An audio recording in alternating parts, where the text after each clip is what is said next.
os grãos que enchem a espiga. Quando as espigas estão maduras, o homem mete logo a foice, porque o tempo da colheita chegou.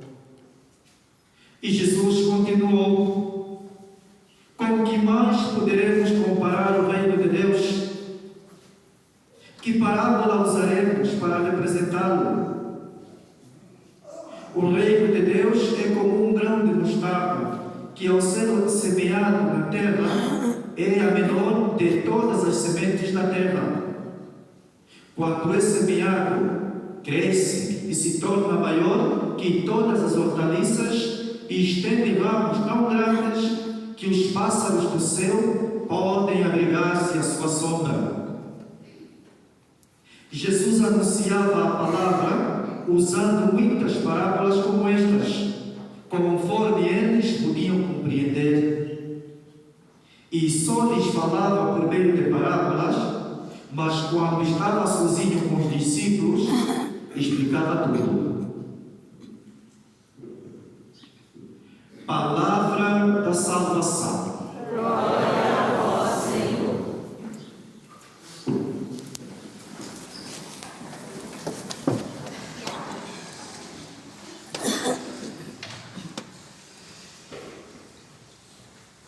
Caríssimos irmãos, amados e amadas de Deus, mais uma vez aqui nós estamos reunidos para celebrarmos a nossa fé e fazermos memória à Páscoa da ressurreição de Jesus.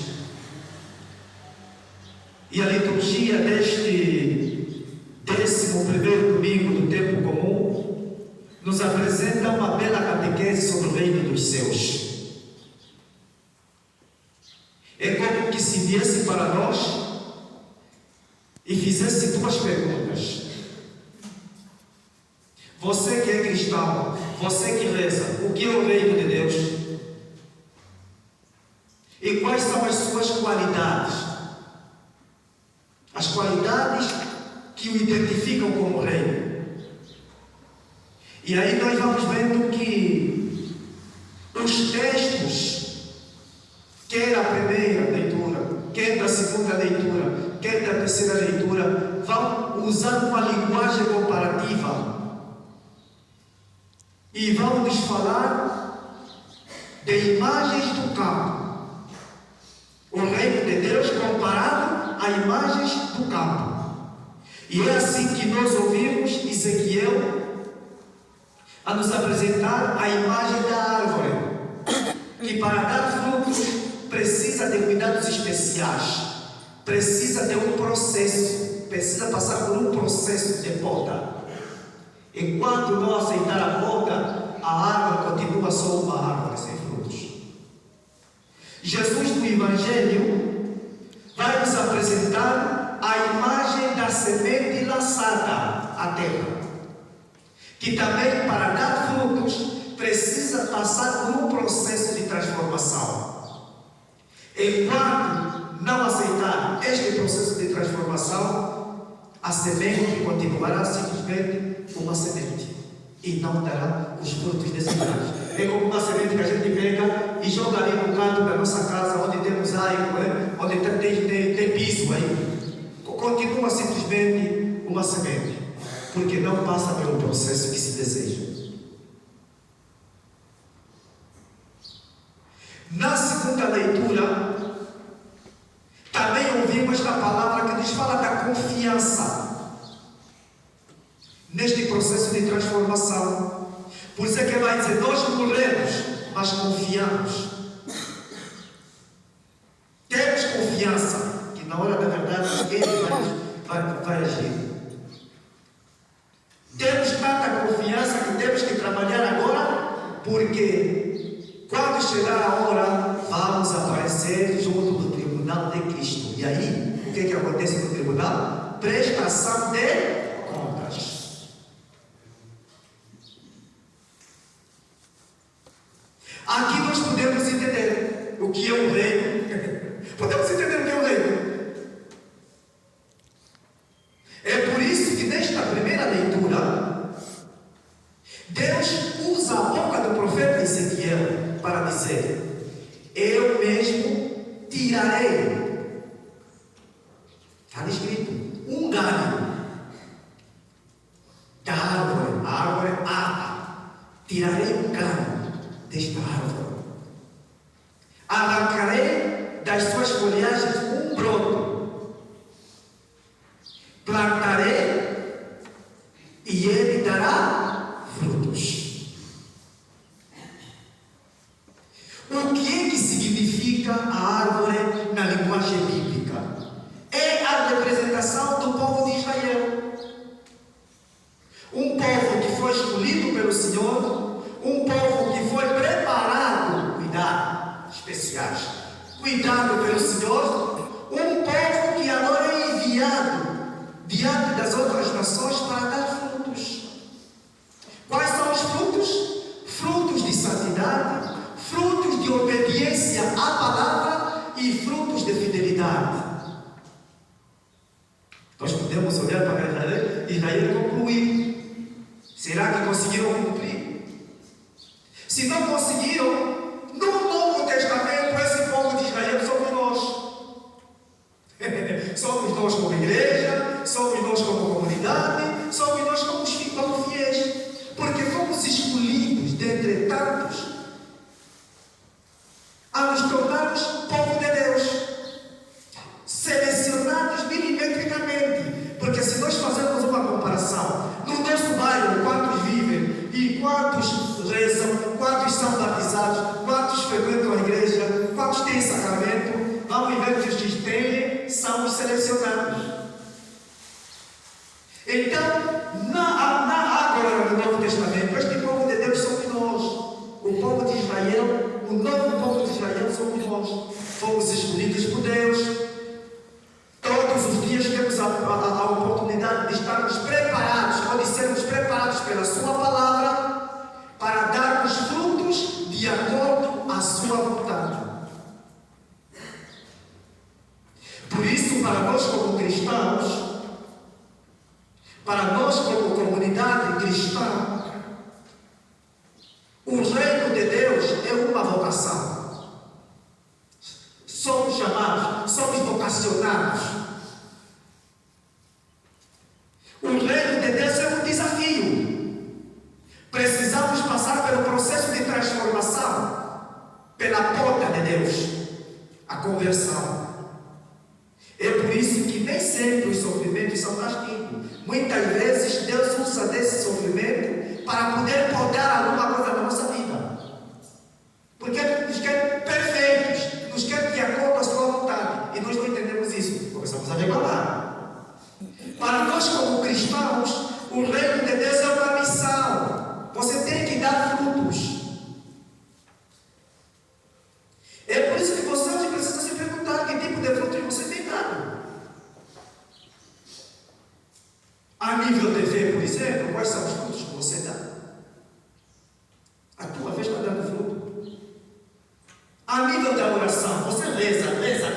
Quais são os frutos da tua oração? Tem que ver. Não pode só rezar sem saber. Não, tem que ver. Exceto que isso não vem assim rápido. Nós vamos falar isso no Evangelho. Não é assim como nós queremos. Mas desde que você começou a rezar, alguma coisa mudou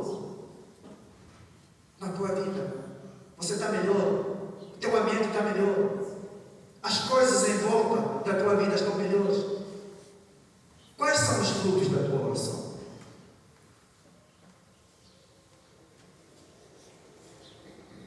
E eu ainda vou além e pergunto: nós somos chamados pelo Senhor a dar os frutos pela caridade, que é a expressão máxima do amor. É o amor colocado na prática. O amor é ação. Quais são os frutos da tua caridade ou do teu amor? Diante dos outros, diante da igreja ou da comunidade a que pertences, diante dos vizinhos que estão com você lá no bairro, diante dos teus colegas do serviço, quais são os frutos do teu amor, da tua caridade? Você é fiel? Quais são os frutos da tua fidelidade? Você diante do teu marido, você diante da tua esposa, você diante dos teus filhos, você diante da tua igreja, você diante da palavra de Deus, você diante dos mandamentos. Por isso é que é um desafio. Não está lançada só assim no ar. Ela nos desafia a confrontarmos a palavra com a nossa própria vida, para vermos que tipo de fruto estamos dando. Porque os frutos são a representação, são a expressão do reino de Deus em nós. É por isso que Jesus no Evangelho vai reforçar esta ideia, apresentando para nós duas pequenas parábolas. Na primeira, o reino de Deus é comparado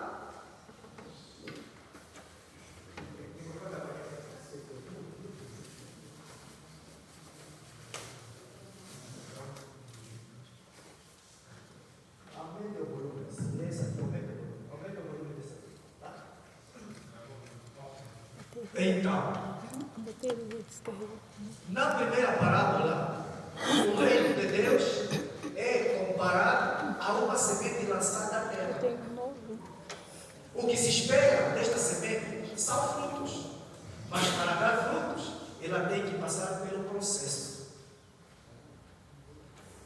Tem que ser lançada, tem que entrar em contato com a terra, tem que sofrer transformação. Depois de sofrer transformação, ela se torna frutífera. E o resultado final são os frutos que dela se desejam. Na segunda pequena parábola, o reino de Deus é comparado a um grão de mostarda. O grão de mostarda é um grão pequenininho. Quais são os grãos que vocês conhecem, quais que são mais pequenos? Grão de quê? Bíblia é grande, porque existem outros mais pequenos. Lentilha, né? O grão de lentilha é pequenininho, mas tem potencial para ser grande. É por isso que a segunda leitura, a segunda parábola, nos fala do potencial divino que atua dentro deste grão. Nós lá em África temos o ipoteio. Não sei se já ouviram falar do ipoteio. É a maior árvore. Ela pode sair dali da parede, um só, pode sair daí o tronco dele, daí da parede até aqui. É o ipoteio. É tão grande que muitas tribos aquilo se transforma em casa, porque quando fica oco, os animais, as pessoas podem viver lá. Mas a semente é assim, pequenininha. Quando cresce, se torna uma árvore muito grande. O que tem em comum as duas parábolas de Jesus? O objetivo final. Qual é o objetivo final? O fruto tem que dar frutos. E frutos de acordo com aquilo que dele se espera. Só que essas sementes lançadas à terra com potencial, passando por um processo de transformação, exigem qualidades próprias. Primeiro, tem que aceitar o sacrifício, que é a transformação. Para nós como cristãos, para darmos bons frutos que se esperam de nós temos que aceitar o processo de conversão. Enquanto você não aceitar mudar aquele teu vício, aqueles erros que você comete sempre, não aceitar sair daquele teu pecado, você não vai estar de acordo com aquilo que a palavra de Deus ensina. Você tem que aceitar o processo de conversão para que tenhas os frutos que se desejam de um cristão que reza. Então, a primeira é o sacrifício. Em segundo lugar, nós temos a qualidade do silêncio, que exige paciência. Diz um texto aí, é que o semeador lança e espera. De repente, vem que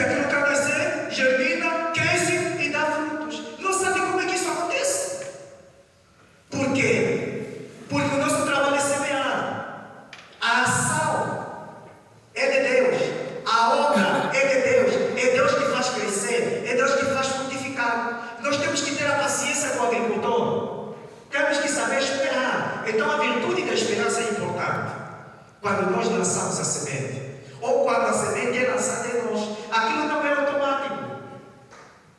Era uma comparação assim um pouquinho mais direta e mais simples.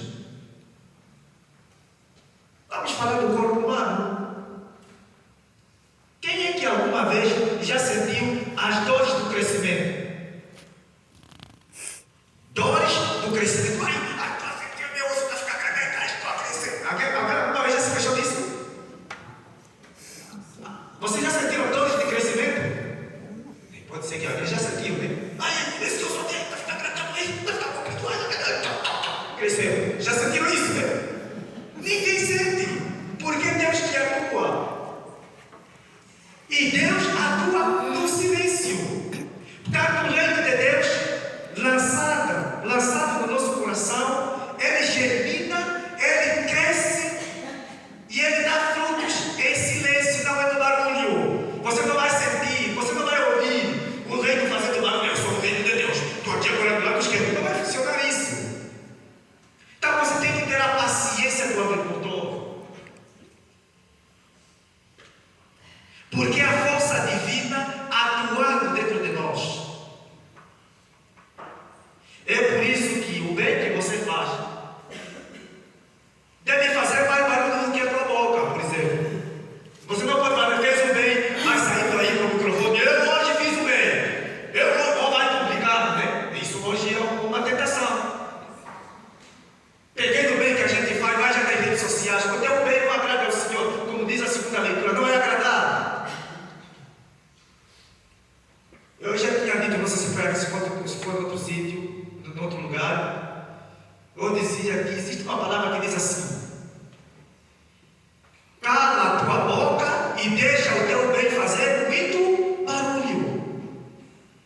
É o bem que deve falar, não é você. Eu fiz isso, hoje ajudei, hoje fiz. Não pode fazer isso. É no silêncio que o fruto deve aparecer. É no silêncio que o reino deve crescer. E é no silêncio que você deve trabalhar.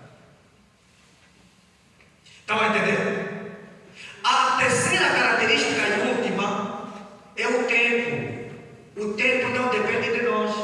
O tempo é de Deus. Você não pode pressionar. Você não pode exigir. Não. Há pessoas que, eu não sei se aqui acontece, mas há pessoas que queriam conviver. Ai, como gostaria de ser já mais velha. Ai, de criança que está aqui. Você é jovem, está tudo bem lá. Ai, eu queria crescer já. Não dá para crescer, tem que esperar o tempo de Deus. Então, o tempo de Deus é o processo que o bem precisa percorrer para que os frutos sejam bons. Senão vai dar tudo errado. Você é chamado a semear. É por isso que o reino de Deus, como semente, vai precisar de um semeador, que é você, vai precisar de uma semente, que é a palavra e o testemunho que temos que dar, vai precisar de uma terra, que é o coração, a vida da pessoa, aonde nós temos que lançar. E vai precisar, sobretudo, da última parte, que é o fruto. Tudo isso depende da qualidade. Se o semeador não for bom, não há bons frutos. Se a semente não for de qualidade, não haverá bons frutos. Se a terra não tiver qualidade, não haverá bons frutos. Então, a qualidade do fruto que vai aparecer e que se espera de nós, quando se fala do reino de Deus, vai depender da qualidade do semeador, da qualidade da semente e da qualidade da terra ou do coração aonde ela é semeada. E você precisa olhar para a tua vida e ver. Você está vendo? Porque você não pode ser de uma péssima qualidade como semeador e esperar bons frutos. Você não pode semear, lançar sementes do mal e esperar bons frutos. Jesus já dizia isso. Uma árvore má não pode dar bons frutos. É batata. Não pode. Isso é lógica. Uma árvore boa dá bons frutos, uma árvore má dá maus frutos. A árvore má só será capaz de dar bons frutos se aceitar o processo de poda, o processo de transformação. Você só vai dar bons frutos se for uma pessoa má, se aceitar o processo de conversão, de renovação espiritual. Então, estamos na luta. E caminhamos com fé, caminhamos com esperança, acreditando nesta força divina de Deus que atua dentro de nós. O que é que precisamos esperar? Que a palavra que escutamos nos coloque neste processo, nos pode e nos coloque neste processo de transformação e renovação. Para que aquelas coisas que atrapalham o testemunho da minha santidade como fruto, o testemunho da minha fidelidade como fruto, desapareçam. O testemunho da minha caridade como fruto, desapareçam. E eu possa ser um cristão segundo o coração de Deus e de acordo com a sua palavra. Ou seja, eu seja diante da humanidade um fruto de que se espera. Por quê? Porque eu, como cristão, represento, ou seja, expresso só a manifestação física do reino de Deus que deve atuar na humanidade, deve atuar na vida dos homens. Eu sou imagem e semelhança de Deus porque eu represento o próprio Deus.